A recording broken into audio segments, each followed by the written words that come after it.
చలో మేడిగడ్డకు వెళ్తామంటే ఎలాంటి అడ్డంకులు సృష్టించబోమన్నారు మంత్రి ఉత్తమ్ కుమార్ రెడ్డి.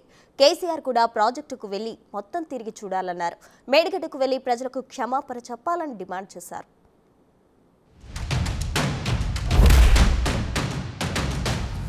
చలో మేడిగడ్డ అనే ప్రోగ్రాం ఏదైతే మేము తీసుకున్నామో మన మార్చి 1 నాడు ఉదయం 8:30కు మా పార్టీకి సంబంధించిన శాసనసభ్యులు అదేవిధంగా శాసన మండలి సభ్యులు గౌరవనీయులైన పార్లమెంట్ సభ్యులు మాజీ శాసనసభ్యులు మాజీ ఎంపీలు మాజీ ఎమ్మెల్సీలు ఇంకా ఇతర ముఖ్యులు దాదాపు ఒక 150 నుంచి 200 మందిమి ఇక్కడ నుంచి బయలుదేరిపోతాం. తెలంగాణ భవన్ నుంచి బయలుదేరి ఒక్క మేడిగడ్డ మాత్రమే కాదు, మొదటి రోజు మేడిగడ్డ పోతాం.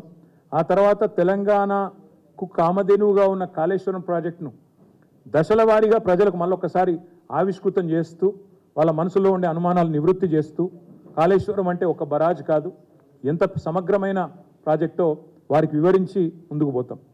TRS party working president Kalvakuntla Taraka Ramarao గారు చలో మేడిగడ్డనే పిలిపించిండు.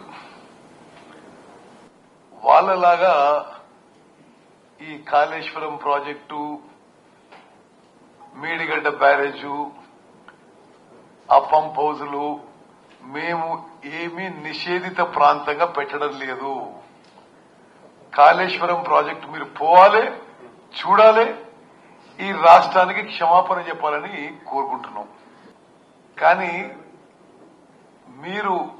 మీరందరూ కూడా ఏం చూస్తారా?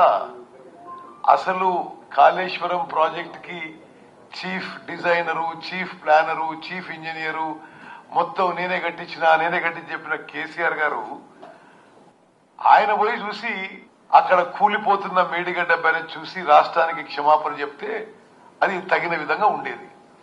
That would be more appropriate.